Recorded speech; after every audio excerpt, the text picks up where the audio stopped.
Bueno,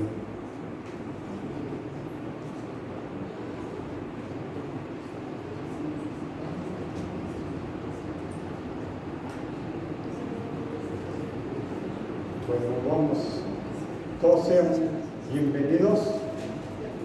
Espero que hayan descansado. Nosotros sí lo hicimos, a pesar del calor. Hubo que dormir con las ventanas abiertas. Algunos tuvieron fiesta, digo no ellos, sino los vecinos. Entonces, luego se complica. Después lo vean, todos son bienvenidos. Vamos a empezar. Creo que todos somos conocidos, somos de casa.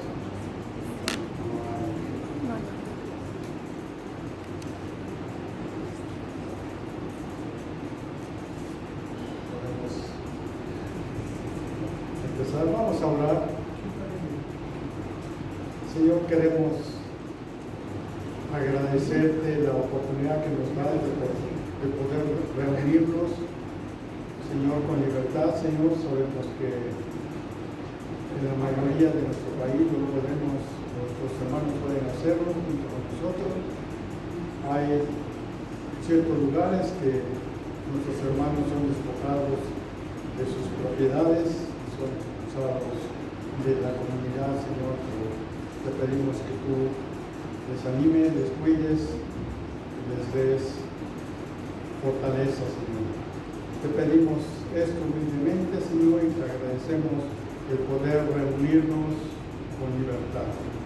Señor, te ponemos en tus manos este servicio, Señor, que sea para la honra y gloria de tu nombre. Señor, te pedimos esto en el poderoso nombre de nuestro Señor Jesús. Amén. Vamos a abrir nuestras Biblias, vamos a leer el pasaje que vamos a meditar, estudiar más adelante. Está en Romanos capítulo 6.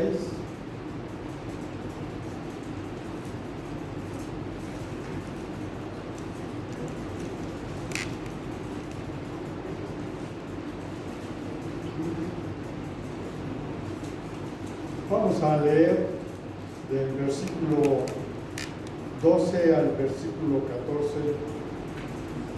Un servidor está usando la nueva versión de las Américas. Si ustedes quieren seguirme con su vista, dice el apóstol Pablo hablándole a los cristianos que se reunían en Roma. Por tanto, no reine el pecado en su cuerpo mortal, para que ustedes no obedezcan a sus lujurias, ni presenten los miembros de su cuerpo al pecado como instrumentos de iniquidad, sino preséntense ustedes mismos a Dios como vivo entre los muertos, y sus miembros a Dios como instrumentos de justicia, porque el pecado no tendrá dominio sobre ustedes, pues no están bajo la ley, sino bajo la gracia. Amén. Vamos a darle oportunidad a nuestros hermanos que nos dirijan en la alabanza de esta mañana.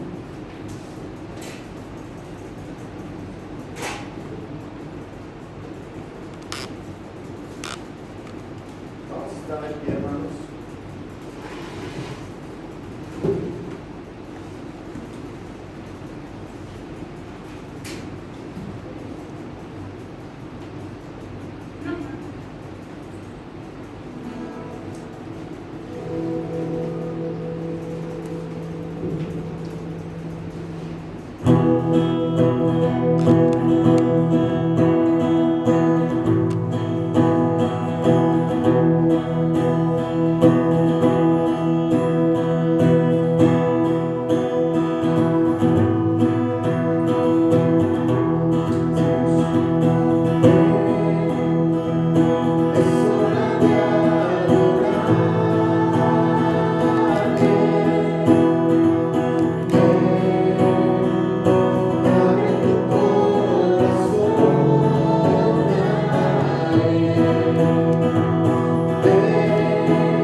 pasar a la meditación de la palabra de nuestro Dios.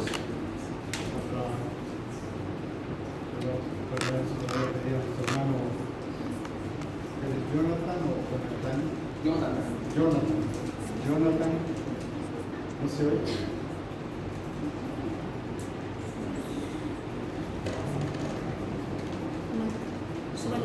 Súbalo usted a ver.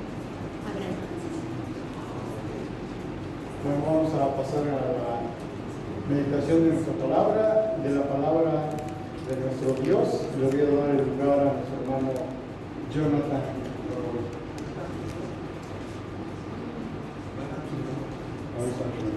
Aquí te lo consigo.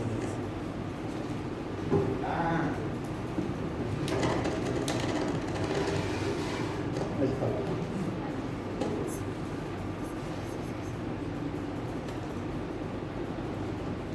Sí, es Jonathan, porque es cuando en el acta de nacimiento, anotaron mi nombre, se escribe con TH.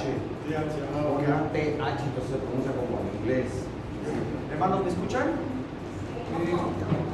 Bueno, ya aprendí. Bueno, ya aprendí el aparatito. Ya se oye. Listo. ¿Y ahora sí? ¿Ya? Buenos días, hermanos. Esta vez me toca compartir con ustedes. ¿Se oye todo bien? Perfecto. Y pues ya saben que estamos viendo el estudio de Romanos. En esta ocasión me toca Romanos 6. Romanos 6, abran sus Biblias, hermanos, y pongámosle ahí un separador para tenerlo siempre presente, ¿no? Vamos a ir explorándolo de manera expositiva y después nos vamos a otros pasajes, ya saben, y luego regresamos a Romanos 6, ¿no? Y así. En esta ocasión nos toca la lección llamada El creyente no persevera en el pecado, segunda parte. Mis hermanos compartieron la primera parte el domingo pasado y nos toca esta vez la segunda parte. Cómo el creyente debe vivir su posición en Cristo, ¿no? Así que el título de esta lección es El creyente no persevera en el pecado. No persevera en el pecado. Si ustedes recuerdan, no sé si a ustedes les tocó ver la película Espartaco. Es una película de 1960, ya está bastante vieja la película, pero muy buena. Es que en esa década hacían muchas películas épicas de época, como Ben-Hur, como Quo Vadis, como Los 10 Mandamientos. Padrísimas películas. Pues hubo una que se llamaba Espartaco, con Kirk Douglas, no sé si lo ubican, es el papá de Michael Douglas. Y Kirk Douglas actuó de esclavo fugitivo llamado Espartaco. Bueno, así le decían, Espartaco. Y este cuate, el personaje, llevó una breve pero muy amplia rebelión de cautivos en la antigua Roma. En un punto de la película, ¿por qué platico esto? Porque en un punto de la película, Espartaco dice esta frase, y cito: la muerte es la única libertad que un esclavo conoce, por eso no le tiene miedo. La repito, la muerte es la única libertad que un esclavo conoce, por eso no le tiene miedo. Pues nosotros, hermanos, fuimos hechos libres del pecado, ¿no? Porque el viejo hombre ha muerto con Cristo de la cruz. Amén. Ahora vive un hombre nuevo, un hombre libre. Nuestra esclavitud al pecado solo puede ser rota por eso, por la muerte, ¿no? Así que ustedes vieron, hermanos, la lección del domingo anterior, aquí los versos del capítulo 6 de esta epístola donde Pablo le exhorta a los creyentes de la iglesia de Roma a que mueran su pecado y resuciten con Cristo, ¿no? Para servirle a Él. Como escribió de Cristo, ¿no? El Pablo escribió de Cristo: habiendo resucitado de los muertos, ya no muere. La muerte no se enseñorea más de Él. Y ya que hemos muerto al pecado con Jesús, la muerte no nos va a acabar. El nuevo hombre no solamente tiene vida, hermanos, tiene vida eterna. Ustedes vieron cómo Pablo continúa diciendo, ¿no? Mas en cuanto vive, para Dios vive. Así que no estamos muertos al pecado y libres de ni se nos da vida eterna para vivir de la manera que nos plazca, sino para vivir para glorificar al Señor. ¿Sí se oye? ¿O ya se perdió el audio? Así que bueno, vamos a continuar nuestra lección, hermanos, en Romanos 6, del 11 al 13. ¿Están ahí? Romanos 6, del 11 al 13. Amén. Así también vosotros, consideraos muertos al pecado, pero vivos para Dios en Cristo Jesús, Señor nuestro. No reine pues el pecado en vuestro cuerpo mortal, de modo que lo obedezcáis en sus concupiscencias, ni tampoco presentéis vuestros miembros al pecado como instrumentos de iniquidad, sino presentaos vosotros mismos a Dios como vivos de entre los muertos, y vuestros miembros a Dios como instrumentos de justicia. Y ya como añadido, que este versículo lo van a ver el domingo que viene, porque el pecado no se enseñoreará de vosotros, pues no estáis bajo la ley, sino bajo la gracia. Eso me adelanté un poco, pero bueno, es parte de la continuidad, ¿no? En el Evangelio de Juan, capítulo 11, si ustedes van, no es necesario que vayan, pero ustedes recuerdan en el Evangelio de Juan, en el capítulo 11, después de que Lázaro había estado muerto por 4 días, el Señor Jesús le llamó para que saliera de la tumba, ¿no? Pues cuando salió todavía estaba envuelto de pies a cabeza en sus vendas y sus sudario, ¿no? Y Jesús dio esta instrucción a quienes estaban cerca de allí, desatarle y dejarle ir. Pues esta historia, fíjense bien, es un retrato vívido de la condición de un creyente en el momento de su conversión. Queda vivo espiritualmente y a plenitud cuando confía en Cristo como su Salvador, Señor, pero todavía está atado, por decirlo así, con las mortajas de su vieja vida de pecado, de una manera simbólica, ¿no? La diferencia, por supuesto, es que toda la vieja vestimenta pecaminosa de un creyente no se despoja de inmediato, no es despojada de inmediato como sucedió con las vendas de Lázaro. No solo eso, sino que por desgracia muchos creyentes se ven tentados continuamente. ¿Continuamente a qué? A ponerse otra vez los harapos viejos del pecado. En esta batalla continua contra el pecado y contra Satanás es lo que Pablo está reconociendo aquí en Romanos 6. Así que el apóstol responde otra vez a varias cuestiones sobre las que él mismo sabía que sus lectores iban a tener tarde o temprano. Pablo, como de costumbre, casi siempre es su estilo, de Pablo, como de costumbre se adelanta a resolver todas estas inquietudes de sus destinatarios, los que iban a tener, las preguntas que iban a tener, y por ende las que también pasan por la mente de un nuevo convertido aún al día de hoy. Por ejemplo, les voy a dar algunos ejemplos. Ejemplo 1. A ver, si en realidad hemos sido libertados del pecado por Cristo, como ustedes vieron en el versículo 7 de este capítulo, si en realidad hemos sido libertados del pecado por Cristo, ¿por qué el pecado nos sigue creando tantos problemas? Es una pregunta válida, ¿no? Otra duda, si ahora somos santos ante Dios, ¿por qué nuestras vidas se alejan tanto de la santidad en muchas ocasiones? Puede ser otra pregunta buena, ¿no? Otra, si nosotros somos justos, ¿cómo pueden nuestras vidas manifestar mejor esa justicia? A veces deseamos, ¿no? Nuestro espíritu desea ser más justos y nuestra carne nos jala para atrás. Así que pues todas son dudas válidas, ¿no? Que no pueden ser ignoradas. Así que bueno, vamos a dividir esta sección en 2 puntos y en el trayecto vamos a responder todas estas incógnitas, ¿les parece? Así que dividí la clase en 2 puntos.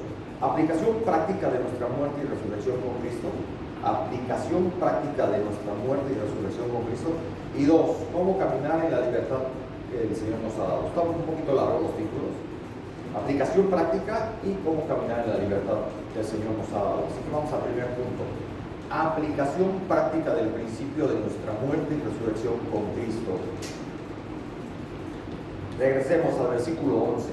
Versículo 11 de nuestro pasaje. Así también vosotros consideraos muertos al pecado. ¿Ya te fijaron la palabrita consideraos? Consideraos viene del griego logizomai. Es una palabra de contabilidad. Del tema de contabilidad. O sea, que Pablo que nos está diciendo así, aquí, significa que debemos contar nuestra vieja naturaleza pecadora como en ceros. Piénselo bien, qué tajante es. Dios no solo nos llama a crucificar al viejo hombre, sino que también nos pide que lo consideremos ya muerto, tiempo pasado, lo consideremos muerto debido a nuestra identificación con la muerte de Cristo en la cruz, como escribió también Pablo en Gálatas 2. Acompáñenme a Gálatas 2. Gálatas 2.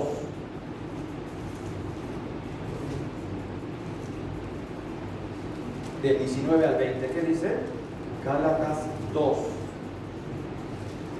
del 19 al 20. Muy conocidos sus pasajes, hermanos, por ustedes. Porque yo por la ley soy muerto para la ley a fin de vivir para Dios. Fíjense bien, yo por la ley soy muerto para la ley a fin de vivir para Dios. Y el 20 muchos saben de memoria. Con Cristo estoy juntamente crucificado, dice Pablo. Y ya no vivo yo, mas vive Cristo en mí.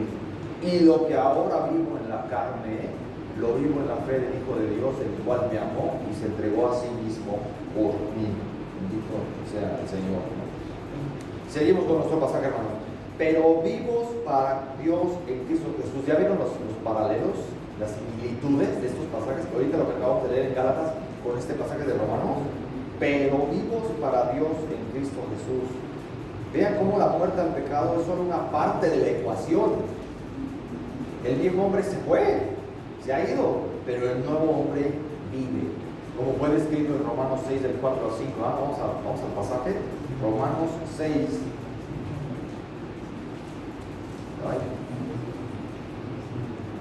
Romanos 6, que ya lo habían visto en domingos pasados, pero vamos a repasarlo, ¿les parece? Romanos 6, 4 al 5 dice: porque somos sepultados juntamente con Él para muerte por el bautismo, así que a fin de que como Cristo resucitó de los muertos por la gloria del Padre, así también nosotros andemos en vida nueva. 5. Porque si fuimos plantados juntamente con Él en la semejanza de su muerte, así también lo seremos en la de su resurrección. ¿Qué es lo que hace una oruga para avanzar? ¿Cómo le hace? Se arrastra, ¿no? Pero una vez que se vuelve mariposa, ¿se sigue arrastrando? ¿Ven? Debido a nuestra unión e identificación con Cristo, ya no estamos atados a esos viejos motivos, a esos viejos deseos, a esas viejas metas. Así que considerémonos ahora según lo que Dios ha hecho en nosotros. Vean lo que escribió el apóstol Pedro, una preciosa exhortación, ¿eh? Primera de Pedro, acompáñeme ahí, Primera de Pedro.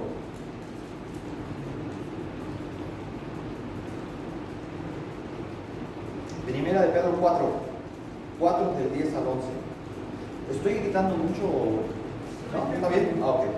Primera de Pedro 4, del 10 al 11.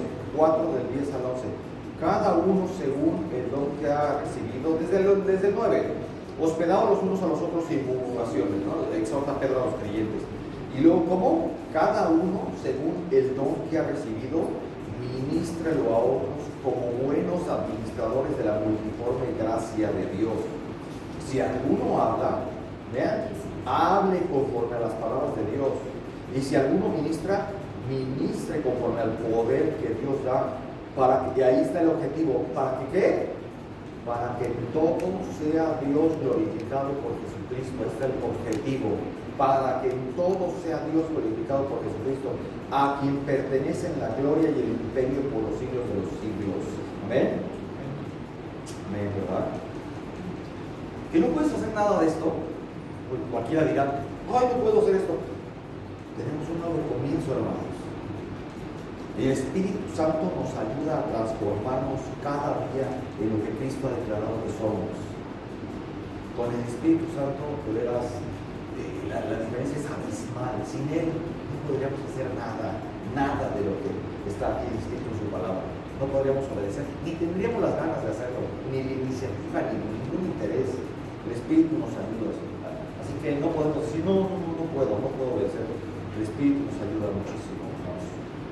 Versículo 12, regresemos al pasaje. Versículo 12: no reine pues el pecado en vuestro cuerpo mortal. ¿Qué significa esto? Fíjense cómo es algo que solamente se le puede decir al cristiano. Esto solamente al cristiano, al que ha crucificado a su viejo hombre con su Señor y que se le ha dado un nuevo hombre, un nuevo nombre en Cristo. Solo a la persona liberada del pecado se le puede pedir que no reine pues el pecado en él, solamente. Esto es imposible para un impío, imposible. Y mucha gente que salió de la cobertura cristiana o pseudo cristiana y ahora es atea, ¿qué nos dicen? Ahora soy libre. Yo no, ahora soy libre y ya no estoy atado a la tiranía de la religión, me dicen. Ya no estoy atado a la tiranía de la religión. Ahora se creen libres pensadores. Yo no. Somos libres pensadores. Si supieran que el verdadero cristiano es aquel que es liberado realmente, si supieran que el verdadero cristiano es libre, el hombre o la mujer que aún no se ha convertido es libre, sí, libre, pero para pecar todo lo que quiera a gusto, pero no es libre para dejar de pecar. No es libre para dejar de pecar y para vivir en justicia. ¿Debido a qué? Pues a la tiranía del hombre mortal que habita en él o en ella. Como escribió también Pablo más adelante, ¿no? En el capítulo 8 de Romanos. Vamos a Romanos 8.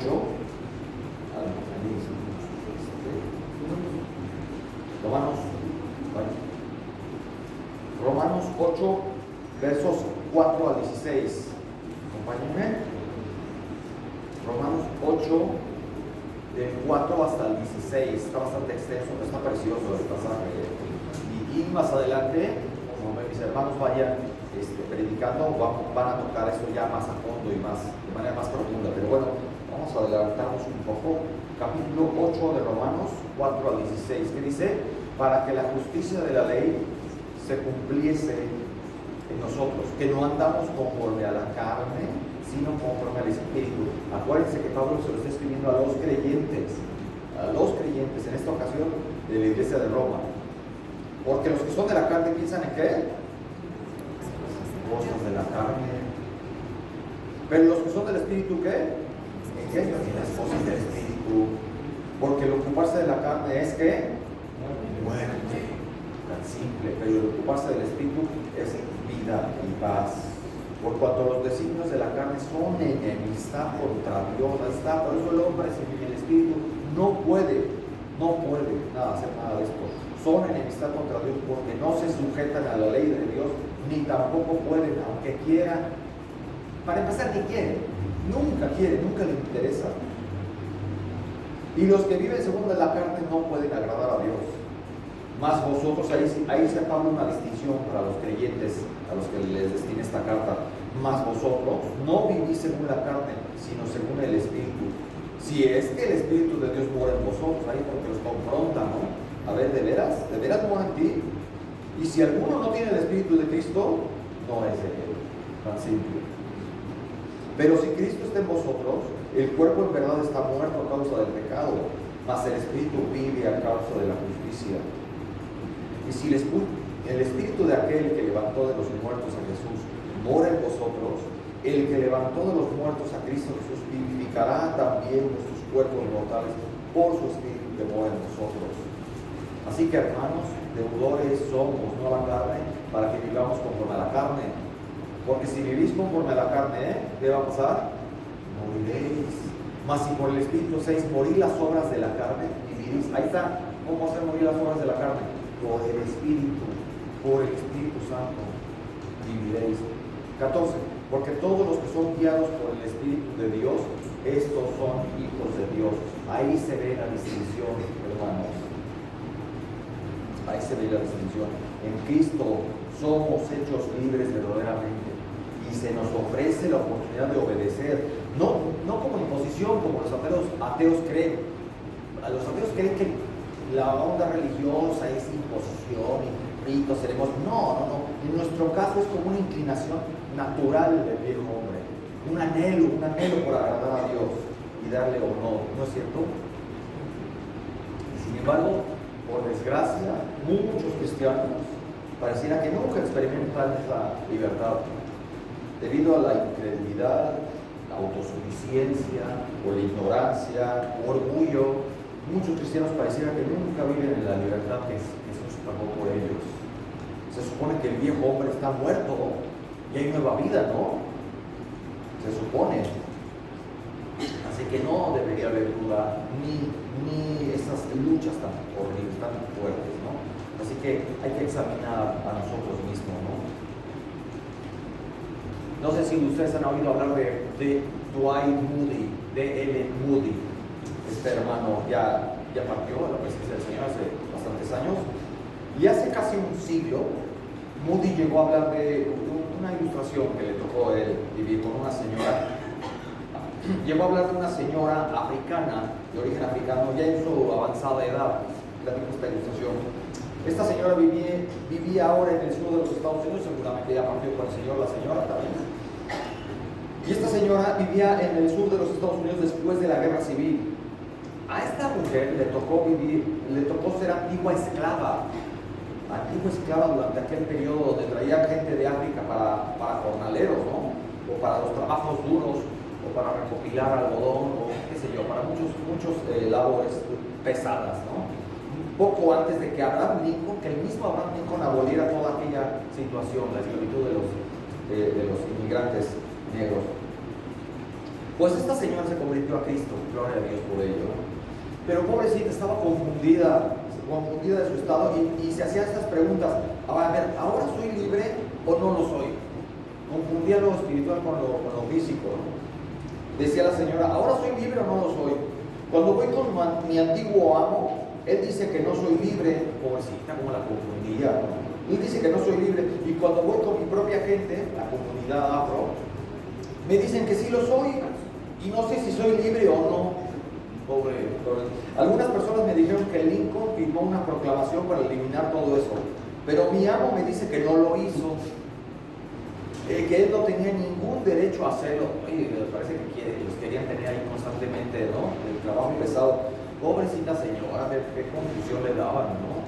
Era para que los creyentes de su región, sus contemporáneos, le hubieran aclarado lo que es, ¿no? La libertad espiritual. Pues es exactamente el lugar donde están muchos cristianos. Ellos son y han sido legalmente liberados de su esclavitud al pecado, pero están inseguros de esa verdad. Y muchas veces, hermanos, admitámoslo. Todos hemos experimentado eso alguna vez, incluso entrado en ese tipo de crisis. Por varias razones, voy a mencionar solo dos. Una, en nuestro corazón aún hay rastros de amargura o de orgullo. Y ahí está como la solución de Efesios 4:31. ¿Tienes amargura? Efesios 4:31, muy claro. Quítese de vosotros toda ¿qué? Amargura, enojo, ira, gritería, maledicencia y toda malicia. Un versículo con un mandato práctico. Quítense de vosotros toda amargura. O dos, otra segunda razón, porque nos encantan algunos pecados. Y hay pecados que no queremos dejar. Pecados que nos quitan la paz. Y eso nos genera crisis. Ahí está la situación. ¿Por qué creen que continúa Pablo escribiendo en el mismo verso? No reine pues el pecado en ustedes, dice ahí. De modo que, ¿qué? Ahí en el pasaje original, de modo que lo obedezcáis en sus concupiscencias. No es cualquier cosita, obedecerlo en sus concupiscencias. El Señor nos conoce bien de qué pata que ojeamos, hermanos. Por cierto, aquí concupiscencia se traduce del griego epitumia. Epitumia, que significa también deseos apasionados, ¿sabían? Concupiscencia es eso, deseos apasionados. También lujuria, también se aplica eso, a lujurias. Y es la misma palabra en griego que es usada en Marcos 4 sobre el sembrado entre espinos, ¿lo sabían? Si quieren, vamos a Marcos 4, del 18 al 19. Ustedes saben, es la parábola del Señor Jesús sobre el sembrador. Marcos 4, 18 al 19. Marcos 4, del 18 al 19, cuando el Señor Jesús ilustra los diferentes terrenos donde cae la semilla. Y aquí el Señor Jesús dice, estos son los que fueron sembrados entre espinos. ¿Quiénes son? Los que oyen la palabra, pero los afanes de este siglo, vean, y el engaño de las riquezas y las codicias, vean, las codicias ahí en el original griego es epitumia también, lujurias, ¿sabían? Las lujurias de otras cosas entran y ahogan la palabra y se hace infructuosa. El pecado es terrible, hermanos. Es como un imán que nos mantiene así, como un ancla que no nos deja avanzar. ¿A qué se debe que muchas veces no avanzamos en nuestra vida cristiana? ¿Y por qué es tan importante ponernos a cuentas con el Señor, hermanos? Primera de Pedro 2:11, no lo busquen. Primera de Pedro 2:11 dice, amados, nos dice Pedro, yo os ruego como extranjeros y peregrinos que os abstengáis de los deseos carnales que batallen contra el alma, porque lo sabe el Señor, y por eso le ordena a Pedro que nos escriba estas cosas, ¿no? ¿Están comprendiendo, hermanos, la profundidad de esto? Ahora, el segundo punto de nuestra lección nos va a brindar la ayuda práctica para vivir la libertad que Jesús nos concedió. Segundo punto, ¿cómo caminar en la libertad que Jesús nos ha dado? Versículo 13 de nuestro pasaje. Ni tampoco presentéis vuestros miembros al pecado. Hermano, hermana, tus miembros son las partes de tu cuerpo, ¿no? Tus oídos, labios, ojos, manos, sobre todo el corazón y la mente. Eso es lo más importante, el corazón, la mente. La idea es muy práctica. ¿Tienes ojos? No los uses para servir al pecado. ¿Tienes oídos? No los uses para servir al pecado. No presentéis vuestros miembros al pecado como instrumentos de iniquidad, dice ahí el pasaje, como instrumentos de iniquidad. Vean cómo instrumentos se traduce del griego hoplon, que también es armas, ¿está bien? Herramientas, como herramientas o como armas de iniquidad. E iniquidad, que es, en griego es adikia, que también es injusticia, maldad, eso es iniquidad, adikia. Las partes de nuestro cuerpo, hermanos, son armas en la batalla por una vida justa. Cuando las partes de nuestro cuerpo son cedidas a la justicia, son armas para el bien, ¿no? Cuando son cedidas al pecado, son armas que no solo hacen daño a otros, sino a nosotros mismos. ¿Sí o no? Eso ha pasado. No solamente perjudican y dañan a otros y lastiman a otros, sino también nos terminan perjudicando a nosotros mismos. Un ejemplo de esto, tan simple. ¿Cómo Dios usó la mente y las manos de David, cuando era pastor, para destruir a Goliat, para justicia? Y después, años más adelante, el pecado usó los ojos de David para la impiedad cuando miró a Betsabé y la codició. Y era la misma persona. Sino presentaos vosotros mismos a Dios, dice el pasaje, nuestro pasaje. Esta es la segunda clave para caminar en la libertad que Jesús ha ganado por nosotros, hermanos. No es suficiente quitar las armas del servicio del pecado. Luego debe enlistarse para el servicio de la justicia, hermanos. Y como en cualquier guerra, el lado con armas superiores generalmente es el que gana, ¿no? Como el ejemplo clásico, ¿no? ¿Cuál perro va a ganar? ¿El perro no sé, el blanco o el negro? Pues al que le des más comida es el que va a ganar. Así muchos ilustran el pecado contra el espíritu, ¿no? A quien alimentes más es al que va a ganar la batalla. Seguimos. Nos presentamos ante Dios como vivos de entre los muertos. Ahí dice el pasaje, como vivos de entre los muertos.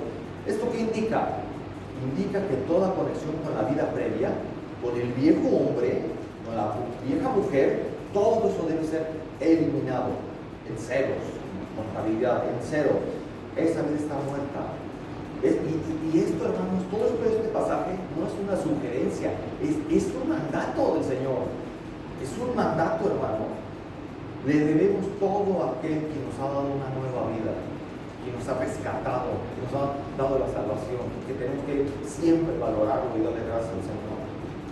Seguimos, como vivos entre los muertos y vuestros miembros, ¿qué dice? A Dios como instrumentos de justicia.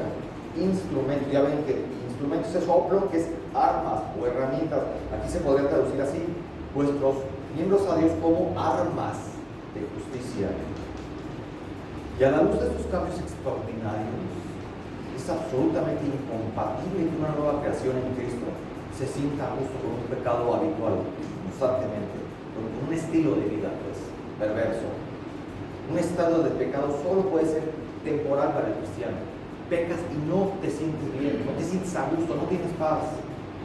Vean cómo el apóstol Juan declara en 1 de Juan 3, acompáñenme. 1 de Juan 3. Vean cómo el apóstol Juan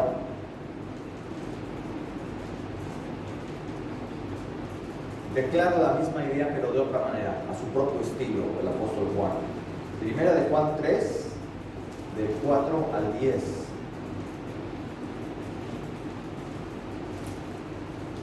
Uy, Juan en estas cosas es peor que Pablo, es más tajante. No hay grises ahí con Juan, es o negro o blanco. Eso es algo que se distingue del apóstol Juan. 1 de Juan 3, del 4 al 10. ¿Qué dice? Todo aquel que comete pecado infringe también la ley, pues el pecado es infracción de la ley. Y sabéis que Él apareció para quitar nuestros pecados y no hay pecado en Él. Habla de Cristo. Todo aquel que permanece en Él no peca. Qué tajante, ¿verdad? Para nosotros es imposible.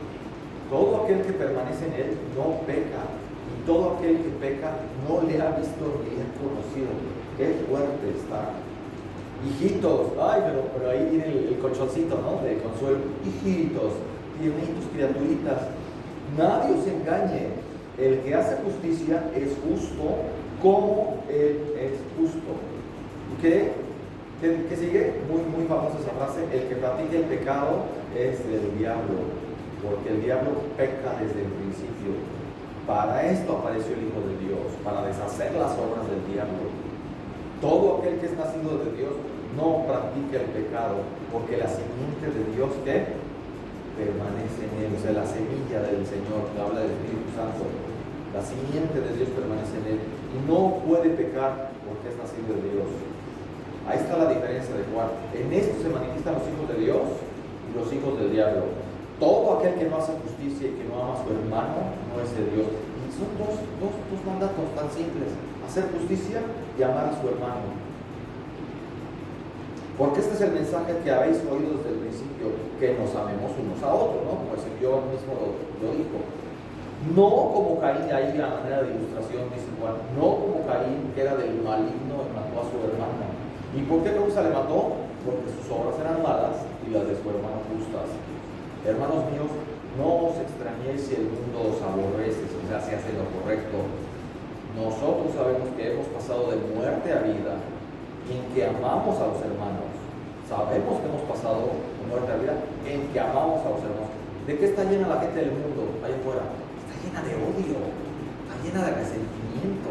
A la primera, de mecha corta, luego explotan, se pelean. El que no ama a su hermano, no, ya me perdí. No os extrañéis si el mundo os aborrece. Nosotros sabemos que hemos pasado de muerte a vida, en que amamos a los hermanos. El que no ama a su hermano permanece en muerte. Y me extiendo hasta el 15. Todo aquel que aborrece a su hermano es homicida. Sabéis que ningún homicida tiene vida eterna permanente en él. ¡Qué barbaridad! Puede que los cambios no lleguen todos al mismo tiempo, ¿no? ¿No es así? Puede que no lleguen a cada área de la vida al mismo tiempo. Cambios para justicia, pues, que sea nuestra vida santa, pura. Puede ser que no todo llegue de sopetón, pero va a ir habiendo un cambio gradual que nos va a impulsar a querer seguir siendo santos. Ese es el proceso de la santificación. Cuando crees es la salvación, ¿no? Pero ahora viene el proceso de la santificación cuando vas obedeciendo al Señor. Y los cambios van a llegar tarde o temprano y serán reales en tu vida e irán incrementándose conforme pasa el tiempo. Y esos cambios, ¿qué ganamos con eso? Uno diría, ¿no? Vas a ir madurando. Tu mente se va haciendo más clara y vas apreciando todavía más los pasajes de la palabra de Dios. Se van haciendo más hermosos, ¿sabían? Y vas descubriendo misterios que cuando estabas en pecado, ni por acá, estabas enceguecido a estos pasajes. Tu mente, tu perspectiva se hace más acorde a la del Señor. Y es hermoso, hermanos, el proceso, como uno va madurando, cómo va uno creciendo. Algunas de las mejores frases de Charles Spurgeon, voy a citar unas frases de Spurgeon con respecto a estos pasajes. Dicen esto, voy a citar tres frases de Spurgeon. Una, y cito: si Dios nos ha dado a ti y a mí una vida enteramente nueva en Cristo, ¿cómo puede ser gastada la nueva vida a manera de la vieja vida? ¿El espiritual debe vivir como el carnal? ¿Cómo puedes tú, que eras siervo del pecado, pero que has sido hecho libre por la preciosa sangre, regresar a tu antigua esclavitud? Buenísimo, ¿no? Otra frase de Spurgeon: la gracia que no cambia mi vida no salvará mi alma. La gracia que no cambia mi vida no salvará mi alma. Buenísimo. Otra frase, una más de Spurgeon. Cito: Dios ha cambiado tanto tu naturaleza por su gracia que cuando pecas serás como un pez en tierra seca. Estarás fuera de tu elemento y desearás volver al estado correcto otra vez. Muy bien. No puedes pecar, pues amas a Dios. El pecador no puede beber el pecado de la manera que el buey, el animal, bebe el agua. Pero para ti será como la salmuera del mar. Podrás ser tan necio como para probar los placeres del mundo, pero no serán placeres para ti. Exactamente. Ya no pueden ser igual esos placeres. Ya no los podemos filtrar de la misma manera. Nos preguntamos, bueno, ¿y si el pecado inminente resulta demasiado fuerte para nosotros? ¿Qué va a pasar? La respuesta es: no resultará. ¿Por qué? Bueno, esto ya es del verso 14 que corresponde a la siguiente predicación, ¿no? Así que me estoy adelantando un poquito. Porque el pecado, que dice ahí en el pasaje, porque el pecado no se enseñoreará de nosotros. Esa es una promesa preciosa que el Señor nos hace a través de Pablo. Porque el pecado no se enseñoreará de nosotros.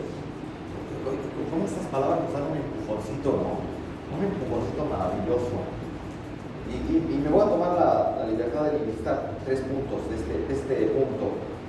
Una prueba, una promesa y un ánimo de este versículo. Son una prueba, una promesa y un ánimo. Es una prueba para nuestra reivindicación de ser cristianos. El enojo tiene dominio sobre ti. ¿Qué tal la murmuración y las quejas? El orgullo, la pereza tiene dominio sobre ti. Si el pecado tiene dominio sobre nosotros, nos debemos preguntar seriamente si en verdad estamos convertidos. Una prueba, una promesa de victoria. Esto es una promesa de victoria, hermanos. No dice que el pecado no va a estar presente en nosotros. Eso en ningún momento lo está diciendo. No dice que el pecado no va a estar jamás presente en nosotros, porque eso únicamente será cumplido cuando seamos resucitados en gloria. Amén. Solamente eso va a ser posible, ya con un cuerpo transformado. Pero sí promete, lo que sí promete es que el pecado ya no tendrá su dominio sobre nosotros. Ahí está la diferencia. Ya no va a tener dominio sobre ti, debido a la gran obra que Jesús hizo en nosotros cuando nacimos de nuevo. Y 3, es un ánimo para la esperanza y la fortaleza en la batalla contra el pecado. Es un ánimo para la esperanza y fortaleza en la batalla contra el pecado. Dios no te ha condenado bajo el dominio del pecado, te ha hecho libre en Cristo. Esto es un estímulo precioso para el cristiano, el que batalla siempre contra el pecado, ¿no? Un estímulo hermoso para nosotros, para el nuevo cristiano y para el que tiene ya tiempo. Conclusión, hermanos, conclusión. Esta vez fue cortita. Ya para terminar les quiero dejar a manera de ilustración esta historia real, impactante, que me encontré en el siglo XIV, que es el año, es como el 1300, ¿no? 1300, estamos en la época medieval. Hay 2 personajes aquí, Reinald y Edward. No se les olvide los nombres. Reinald y Edward, 2 hermanos que se estaban peleando por el derecho de gobernar un ducado en lo que hoy es Bélgica. Bélgica, un país caucásico, un país de Europa. El ducado se solía conceder a los hijos de la realeza que no fueran los meros herederos. Esos son el ducado. Se solía conceder a los hijos de la realeza que no fueran los meros herederos. En pocas palabras, ambos querían ser duques. Reinald y Edward querían ser duques. El hermano mayor es Reinald, pero se le conocía comúnmente como Crassus. La gente le apodaba Crassus en belga, que es un sobrenombre latín, que significa gordo, porque tenía obesidad extrema, Reinald.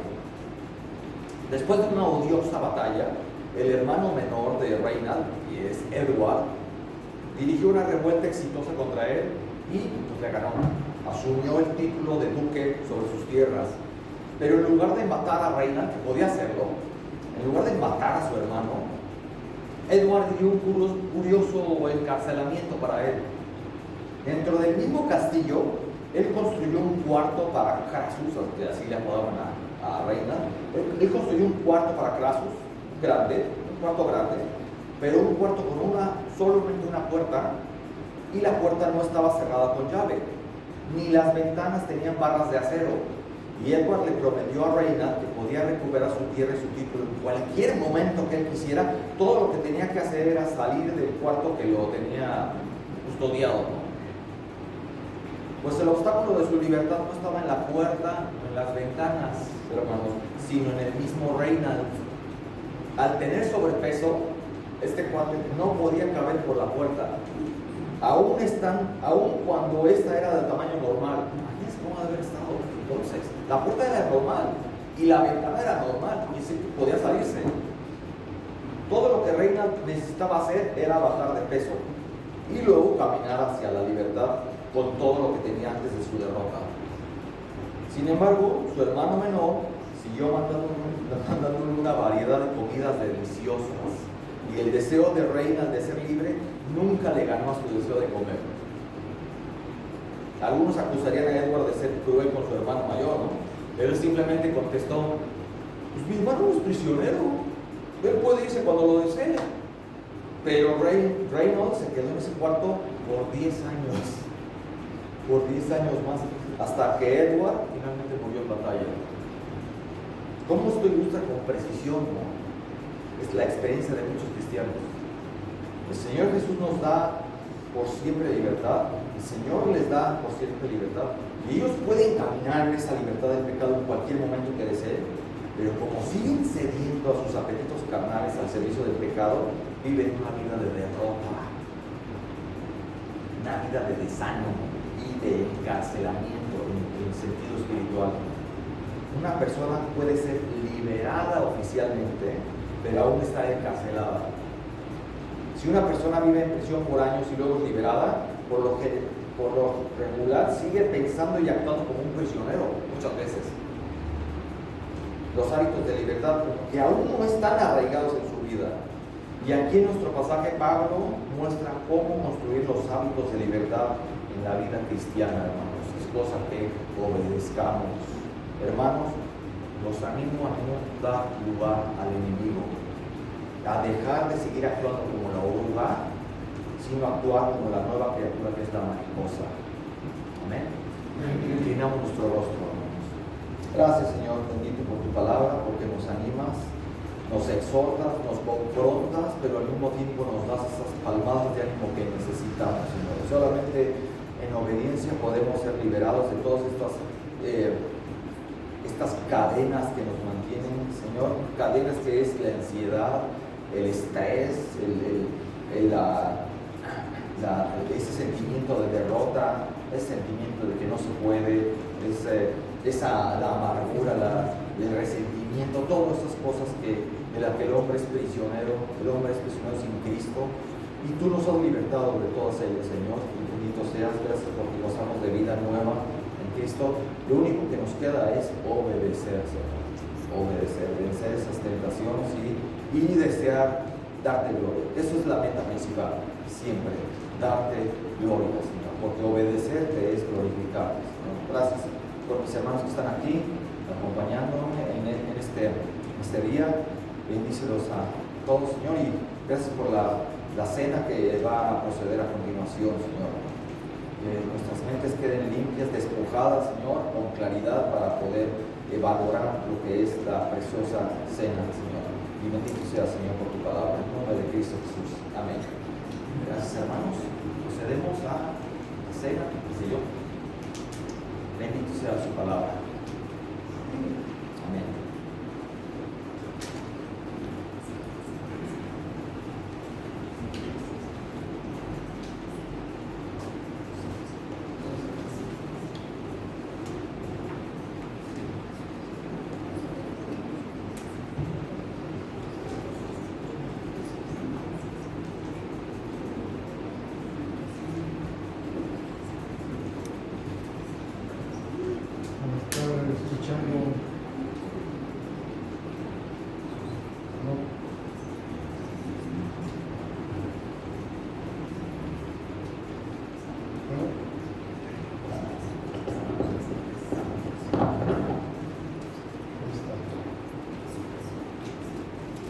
Al estar escuchando la meditación, no puedo evitar el pasaje que vamos a usar para celebrar la cena del Señor.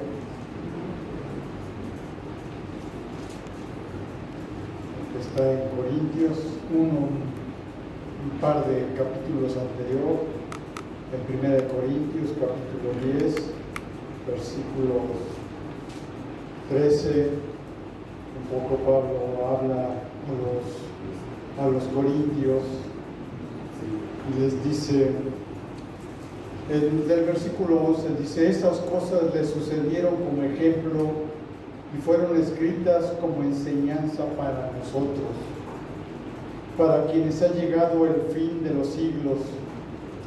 Por tanto, el que cree que está firme, tenga cuidado, no sea que caiga.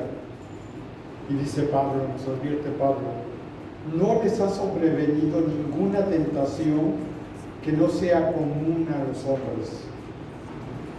Fiel es Dios que no permitirá que ustedes sean tentados más allá de lo que pueden soportar, sino que con la tentación proveerá también la vía de escape a fin de que puedan resistir. Palabras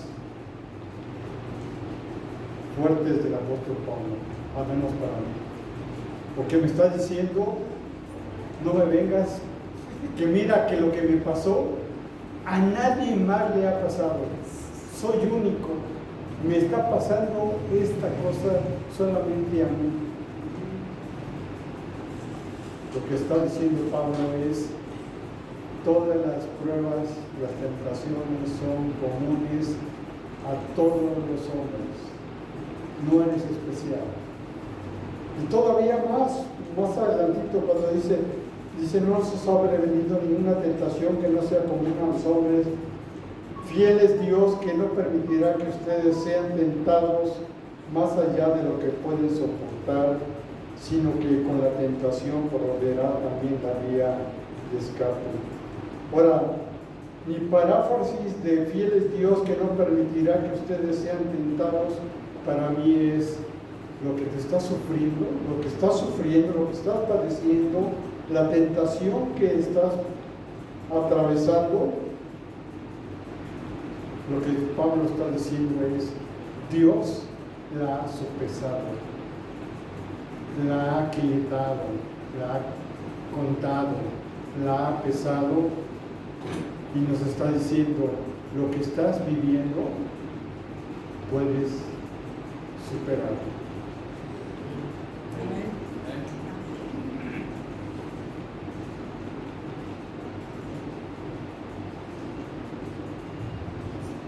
Y todavía nos dice, nos dará una vía de escape. Vayamos un capítulo adelante en la cena del Señor.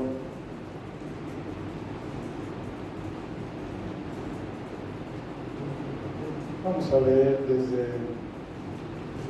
voy a leer en el capítulo 11, versículo 17, pero al darles estas instrucciones no los alabo, porque no se congregan para lo bueno, sino para lo malo. Pues en primer lugar, oigo que cuando se reúnen como iglesia, hay divisiones entre ustedes, y en parte lo creo, porque es necesario que entre ustedes haya bandos, a fin de que se manifieste entre ustedes los que son aprobados. Por tanto, cuando se reúnen, esto ya no es a comer la cena del Señor, porque al comer cada uno toma primero su propia cena, y uno pasa hambre y otro se embriaga. ¿Qué? ¿No tienen casas para comer y beber? ¿O desprecian la iglesia de Dios y avergüenzan a los que nada tienen? ¿Qué les diré? ¿Los alabaré? En esto no los alabaré. Y entonces empieza Pablo, porque yo recibí del Señor lo mismo que les he enseñado, que el Señor Jesús, la noche en que fue entregado, tomó pan y después de dar gracias, lo partió. Voy a pedir a mis hermanos que nos repartan el pan.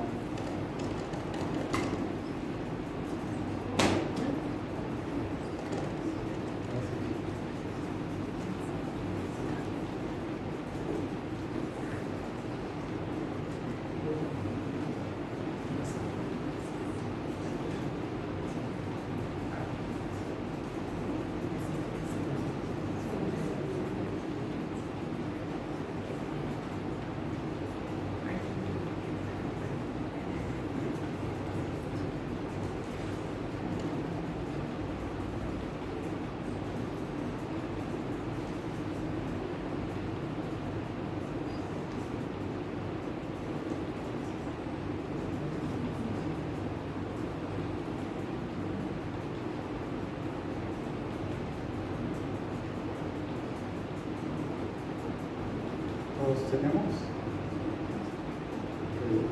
Dice así, dice versículo 24, y después de dar gracias lo partió y dijo, este es mi cuerpo que es para ustedes, hagan esto en memoria de mí. ¿Comamos?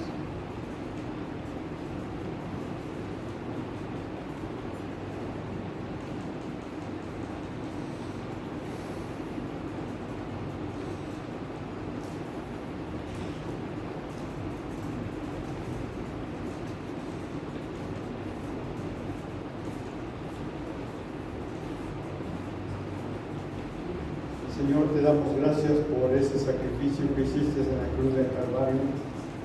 Señor, tú sabías que nosotros no podíamos cumplir la ley, que no podíamos alcanzar la perfección que tú demandas, Señor. Y por eso mandaste a tu Hijo a morir por nuestros pecados, a pagar por nuestras faltas. Señor, te agradecemos esa bondad, esa gracia, ese favor inmerecido que tuviste hacia nosotros. Señor, te damos gracias por ello, en el precioso nombre de nuestro Señor Jesucristo. Amén. Amén. Dice, de la misma manera tomó también la copa después de haber cenado, diciendo, esta copa es el nuevo pacto en mi sangre. Podemos, ¿no? Así.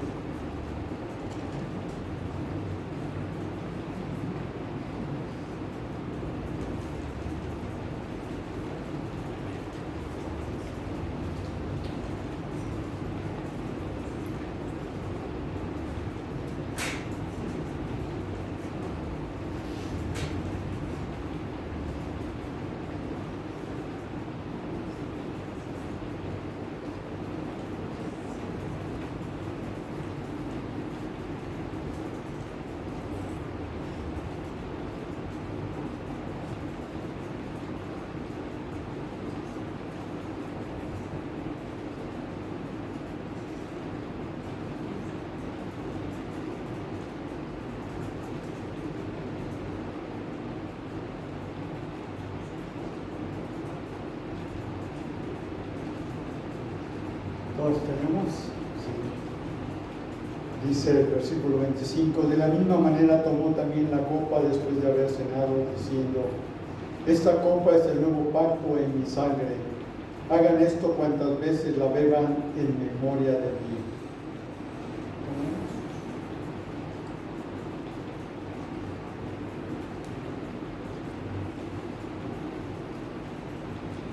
Señor, te damos gracias por el sacrificio, por tu sangre derramada en esa cruz del Calvario, que vino a limpiarnos de todos nuestros pecados. Señor, permite que podamos aquí estar, entender, comprender lo que ese sacrificio significó para ti. Señor, y que no tuviste ningún empacho en mandar a tu Hijo a morir por nosotros. Te damos gracias por ello en el precioso nombre de nuestro Señor Jesucristo. Amén. Amén. Con un canto, podemos, que nuestro hermano Xavier nos va a dirigir, creo que todos lo conocemos, sobre todo.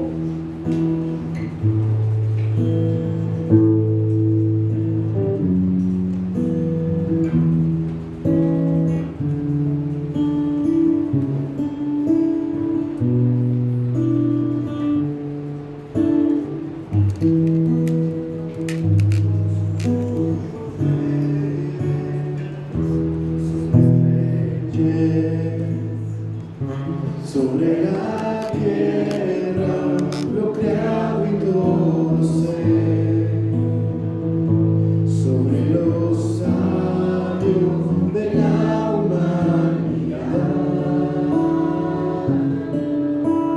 antes del principio tú eras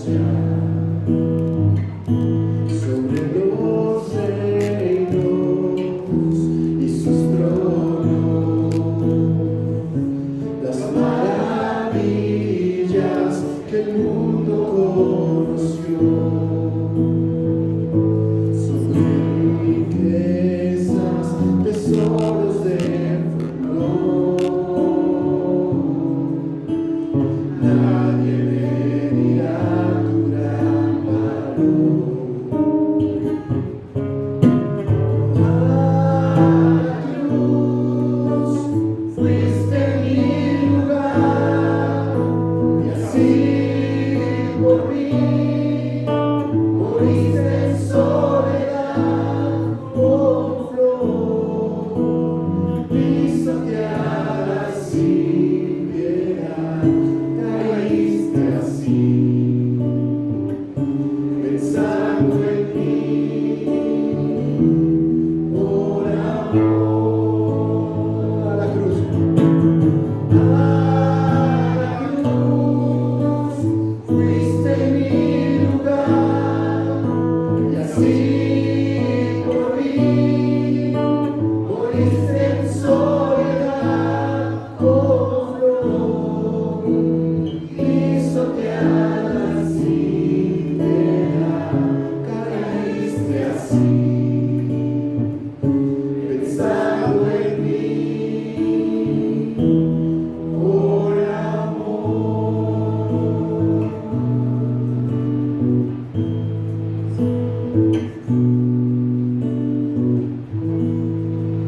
Amén.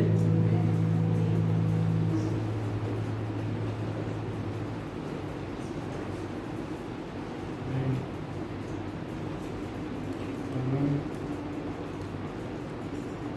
Voy a pedirle a los hermanos si nos ayudan con las ofrendas.